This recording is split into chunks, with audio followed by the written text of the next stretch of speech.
The market in Ajagunal was already loud by 7 in the morning, the way it always was. Traders shouting prices over each other, motorbikes weaving between stalls, the smell of fried plantain and diesel hanging thick in the air. Chidi Okafor knew this market better than almost anyone. He'd worked its edges for nearly 6 years, pushing a wooden cart loaded with second-hand tools and hardware he sourced cheap and resold for small margin, just enough to keep himself and his 8-year-old son, Toby, fed and in school uniforms that were a size too big, bought that way on purpose so they'd last longer. Chidi had raised Toby alone since his wife, Ijeoma, died 3 years earlier from an illness that could have been treated if they'd had the money early enough. He didn't talk about it much. He simply worked harder, waking before dawn, dropping Toby at his sister's stall before sunrise, and returning late enough that the boy was often already asleep by the time Chidi got home to their single rented room. That particular morning, near the entrance to the covered section of the market, a small crowd had gathered around a loud, red-faced security supervisor named Bassi, who worked for a private company contracted to manage the newer, renovated part of the market, the section built with foreign investment money. The section with actual tiled floors and air conditioning units humming above a row of upscale stalls selling imported goods. An elderly woman stood at the center of the commotion, gripping a worn cloth bag, her simple wrapper faded from years of washing, her slippers cracked at the sides. She looked, by every visible measure, like she didn't belong anywhere near the polished tiles Bassi was so proud of. "You cannot stand here," Bassi barked, waving his hand as if shooing away livestock. "This entrance is for customers, not for people like you. Go and beg somewhere else." The old woman, whose name Chidi didn't yet know, tried to explain quietly that she wasn't begging, that she was simply waiting for someone, that she'd been coming to that market since before the renovation, since before Bassi himself had likely been born. But Bassi wasn't interested in listening. A small crowd had gathered, some laughing nervously, others filming with their phones, the way crowds often do when they sense a spectacle rather than a person standing in front of them. "Old mama, nobody wants your smell near their nice shop," one of Bassi's younger colleagues added, drawing a laugh from a cluster of bystanders that made Chidi's stomach turn. Chidi had seen plenty of ugliness in his life. Poverty had a way of exposing the worst in people, the way it exposed the worst in systems built to protect money over dignity. But something about the casual cruelty in that moment, the way the old woman's shoulders curled inward with each insult, reminded him painfully of his own mother, who had died the same way so many old women in that city eventually did, unseen, unheard, treated as an inconvenience rather than a person who had lived an entire life before anyone in that crowd was born. He stepped forward before he'd fully decided to. "Enough," Chidi said, his voice steady but firm, cutting through Bassi's tirade. "She's not doing anything wrong. Let her stand where she wants to stand." Bassi turned, sizing Chidi up with the particular disdain reserved for men who pushed carts for a living. "And who are you? You want to lose your spot in this market too? Mind your business, cartman." "This is my business," Chidi replied, stepping closer, placing himself gently but deliberately between Bassi and the old woman. "Every person who comes to this market, rich or poor, deserves respect. If you have a problem with her standing here, you'll have to have that same problem with me." The crowd went quiet in that particular way crowds do when tension shifts from entertainment to something more serious. Bassi opened his mouth to respond, then seemed to reconsider, aware that a full confrontation over an old woman and a cart pusher wasn't worth whatever consequences might follow. He muttered something under his breath about troublemakers and stalked off toward the tiled entrance, his colleagues trailing behind him, still snickering but no longer filming. The old woman looked up at Chidi, her eyes wet, though whether from humiliation or gratitude, he couldn't quite tell. "Thank you, my son," she said softly, her voice carrying the particular weight of someone who wasn't used to being defended by anyone. "You don't need to thank me," Chidi said, adjusting the strap of his cart. "Nobody deserves what just happened to you." He helped her find a seat on an overturned crate near his usual spot, brought her a cup of water from a nearby stall without being asked, and returned to his morning's work, thinking little more of the encounter than any other small kindness he'd extended to a stranger that week. A few other traders nearby had watched the whole exchange without saying a word, the way people in a crowded market often do, noticing everything, commenting on nothing, until the moment had safely passed. One woman selling groundnuts a few stalls down leaned toward her neighbor and murmured, "That cartman has more sense than all these security people put together." Her neighbor only nodded, unwrapping a fresh batch of roasted corn, already moving on to the next transaction, the way markets do, never pausing for long on any single moment, no matter how quietly significant it might turn out to be. The old woman sat on the crate for nearly 20 minutes, sipping the water slowly, watching Chidi work his cart with the practiced efficiency of a man who couldn't afford wasted movement. She noticed things most people rushing past wouldn't have bothered to notice.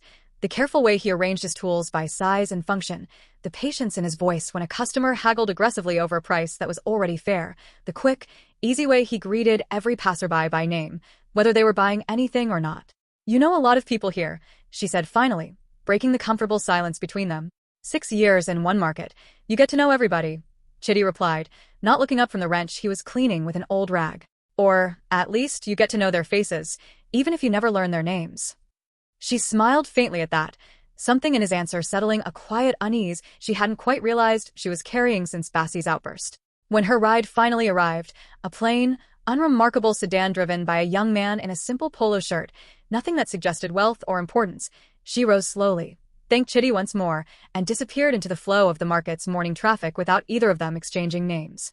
What Chitty didn't know, what nobody in that market could have possibly known, was that a well-dressed foreign visitor, standing quietly near the tiled entrance with a local business associate, had witnessed the entire exchange from a distance, phone already raised, recording every second of it, his expression shifting from mild curiosity to something far more intense as the scene unfolded. And he had absolutely no idea that the old woman he'd just offended, the one Bassie had dismissed as a beggar unworthy of clean tile floors, was about to become the reason his entire life changed. To understand why Chitty Okafor stepped forward that morning without a moment's hesitation, you needed to understand the 6 years that came before it, years shaped as much by loss as by an unshakable, almost stubborn insistence on decency, even when decency cost him something. Chitty had grown up in a smaller town outside Enugu, the son of a schoolteacher father who died when Chitty was only 14, leaving behind a widow and 4 children in a household that suddenly had far more mouths than income. Chitty left school early to work, first as an apprentice to a mechanic, then eventually making his way to Lagos in search of better opportunity, the way so many young men from smaller towns did, chasing a version of the city that mostly existed in other people's success stories. He met Ijeoma at a wedding of a mutual friend, and within 2 years they were married, renting a single room in Ajagunal, building a life stitched together from small hustles and long hours. When Toby was born, Chitty remembered holding him for the first time and making a quiet, internal promise that whatever else happened, his son would never doubt that his father showed up for him, in whatever form showing up was possible for a man with so little. Ijeoma's illness came suddenly, a fever that turned into something far more serious before they understood how serious it truly was. By the time they scraped together enough money for proper treatment, borrowing from relatives, selling what little they had of value, it was too late. Chitty buried his wife 3 days after Toby's 5th birthday, and for months afterward, he moved through his days on something close to autopilot, kept upright mostly by the small, insistent presence of a son who still needed breakfast, still needed his uniform ironed, still needed someone to walk him to school. In the years that followed, Chitty built a quiet reputation in the market, not through wealth or status, but through a kind of consistency that people noticed even if they rarely commented on it directly. He was the cart pusher who returned extra change when customers overpaid by mistake. He was the man who let younger, newer traders borrow his tools without asking anything in return, understanding what it felt like to start with nothing. He was the one who, on more than one occasion, quietly paid for a stranger's transport fare when he saw someone counting coins with obvious desperation, even when it meant walking the long way home himself to save the difference. None of this made Chitty wealthy. If anything, it kept him poorer than he might have otherwise been, a fact his sister, Ngozi, not to be confused with the old woman from the market, though the name was common enough, often gently scolded him about, telling him he couldn't save the entire neighborhood on a cart pusher's income. "Some things aren't about money," Chitty would reply whenever she raised it. "Toby is watching everything I do. I'd rather he see a poor father with dignity than a rich one without it." His sister would usually shake her head at that, half exasperated, half proud, before changing the subject to something more practical, like whether Toby needed new sandals before the rainy season or whether Chitty had eaten anything besides bread since morning. Theirs was a relationship built on that particular blend of criticism and devotion that only siblings who'd survived hardship together seemed to manage. She worried about him constantly, and he waved off her worry constantly, and somehow the arrangement worked well enough to keep them both afloat. Toby, for his part, had inherited more of his father's quiet observance than either of them fully realized. At 8 years old, he rarely asked direct questions about money or hardship, but he noticed things. The way his father sometimes skipped his own dinner portion on leaner weeks, claiming he wasn't hungry, or the way Chitty always found a few coins for the blind beggar who sat outside their local mosque every Friday, even when Chitty himself was counting naira carefully for the week's food budget. Toby didn't yet have the words for what he was absorbing, but children rarely need words to understand the shape of the people raising them. That philosophy, quiet and unglamorous as it was, had become the actual architecture of how Chitty moved through the world, not performed for an audience, not calculated for eventual reward, simply lived out in small, repeated decisions that nobody but Toby and the immediate people around him ever really noticed. So when Bassie turned his cruelty toward the old woman that morning, Chitty's response wasn't some sudden burst of unusual courage.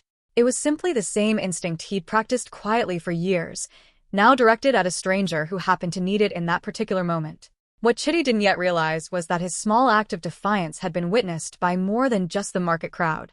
Later that same afternoon, the well-dressed foreign visitor who had filmed the encounter returned to the market, not with cameras, not with any announcement, but quietly asking a local stall owner if anyone knew the name of the man who pushed the hardware cart, the one who stood up to the security guard that morning. Word moved quickly through markets like Ajagunal, the way it always did, and within a day, Chitty's name had reached ears far beyond anything he could have imagined, including, eventually, a phone call placed from that same market to a private number belonging to a man named Alexander Whitfield, currently overseeing the Lagos expansion of his family's international logistics company from a top-floor hotel suite across town. The call came from a local operations manager named Femi, who worked for Whitfield's company and happened to have a cousin selling fabric near the market entrance. Femi hadn't witnessed the incident directly, but he'd heard about it twice within an hour, the story already taking on the small embellishments that market gossip tends to accumulate, though the core of it, the cart pusher standing up to Bassie on behalf of an old woman, remained consistent no matter who was retelling it. Femi mentioned it to his supervisor almost as an afterthought, a piece of local color to fill a quiet moment in an otherwise routine check-in call, never imagining it would matter to anyone beyond the market's own gossip networks. He had no way of knowing that the old woman in question was the same person his company's founder called Mama, or that his passing comment was about to set something significant into motion.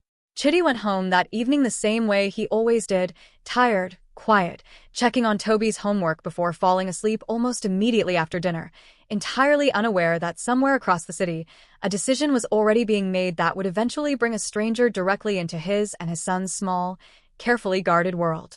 The woman Chitty had defended that morning was known in certain circles simply as Mama Ngozi Adeyemi, though very few people in Ajagunal Market knew the full weight of that name, or the story tied to it.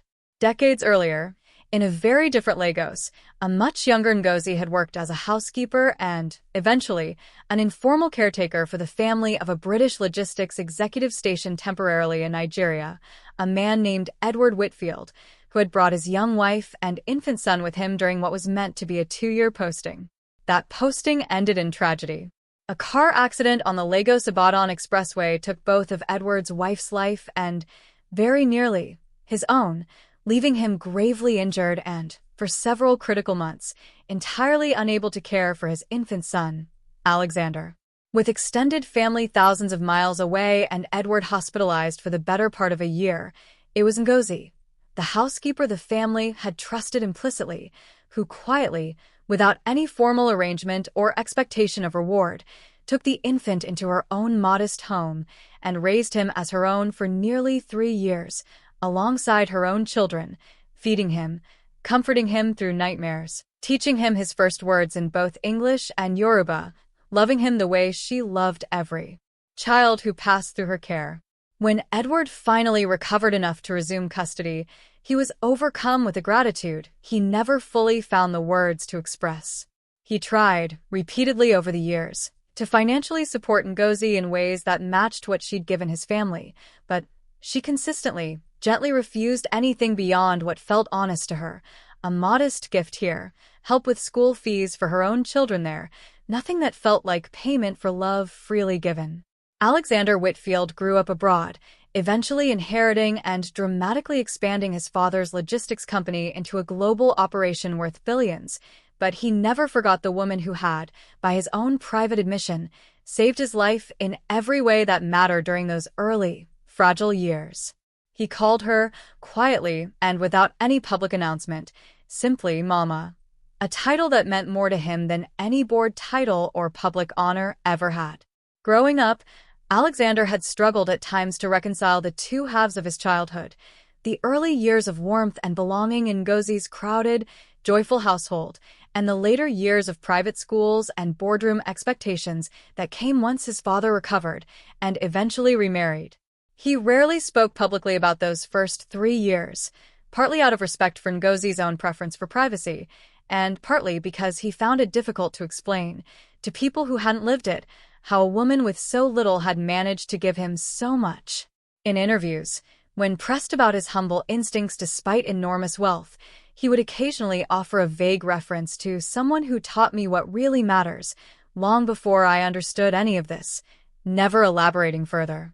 Whenever business brought Alexander to Lagos, which it did periodically as his company expanded its West African operations, he insisted on visiting Ngozi personally, though he'd learned over the years to let her live exactly as she wished, modestly, in the same neighborhood she'd always known, refusing the mansion he'd once offered to buy her, refusing security details she found intrusive and unnecessary for an old woman who has walked these streets since before you were born, Alex.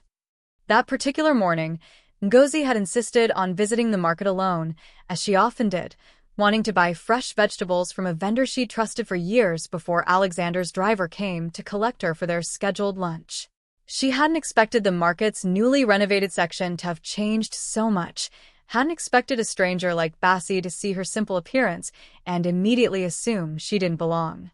When Alexander arrived shortly afterward for their lunch, accompanied by a local business partner who happened to witness the tail end of the confrontation and quietly filmed it on his phone before Alexander even arrived, Ngozi mentioned the incident briefly, almost dismissively, more concerned with the vegetables she'd nearly abandoned than with any lingering humiliation. But when Alexander watched the footage his business partner had captured, the security guard's cruelty, the crowd's careless laughter, and then, cutting through all of it, a stranger in worn work clothes stepping forward without hesitation, without any expectation of reward, simply because it was the right thing to do, something in him went very still. "Who is that man?" Alexander asked quietly, watching the footage a second time, then a third. His business partner, a Lagos-based logistics consultant named Obinna, who had worked with Alexander for years, recognized the particular stillness in his employer's face, the same expression Alexander wore during rare, unguarded moments when Ngozi came up in conversation. "I can find out," Obinna offered, already reaching for his phone. "Won't take long. That market, everybody knows everybody's business within a day." By evening, he had Chitty's name, his general location in the market, and a quiet, growing certainty that he needed to meet this man himself, not as Alexander Whitfield, CEO of a multinational company, but as someone else entirely, at least at first. He spent that night unable to fully focus on the contract negotiations he'd flown in for, his mind circling back repeatedly to the footage, to the calm, unremarkable way Chitty had placed himself between danger and a stranger who had nothing to offer him in return.